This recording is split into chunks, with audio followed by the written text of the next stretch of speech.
शिरोळ तालुक्यातील उदगाव इथं स्वाभिमानी शेतकरी संघटनेचा विजय संकल्प मेळावा आयोजित करण्यात आला।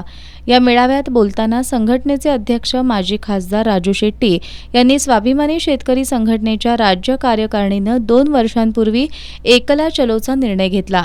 त्यानंतर कोणत्याही पक्षात गेलो नाही असं सांगून या निवडणुकीत नियोजनबद्ध प्रचार करून प्रत्येक मतदारांपर्यंत पोहोचा असं आवाहन केलं।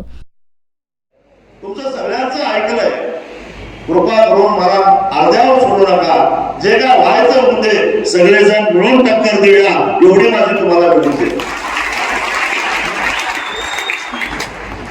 याचा अर्थ आम्ही पुढे खचलो याच्यातला भाग नाही, कारण हा एवढा जनसमुदाय जमवला, इतरांना किती खर्च होतोय त्यांचा जरी विचार करावा। फक्त तुम्हाला मिळवते काय गाड्या पाठवल्या होत्या, गाड्या पाठवलं नाही, जेवण नाही, काय नाही।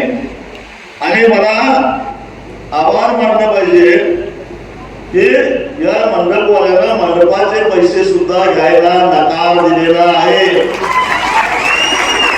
विरूपाक्ष शांतीचा मी धन्यवाद देतो। खरं तर सरकार करायचा होता पण वेळ उरला नाही त्या माणसाचा, कारण त्याला असं वाटलं की चला आपली वर्गणी घेऊन, जे मंडप म्हणजे आपली वर्गणी समजून आपल्याला त्याच्यामध्ये त्याला भाडं सुद्धा मागितलं नाही।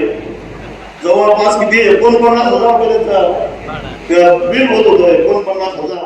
यावेळी प्राध्यापक जालंधर पाटील, अनिल उर्फ सावकार मादनाईक, सागर शंभू शेटे, सचिन शिंदे आदींनी मनोगत व्यक्त केली। याच मेळाव्यात 3 प्रचार गीतांचं अनावरण करण्यात आलं।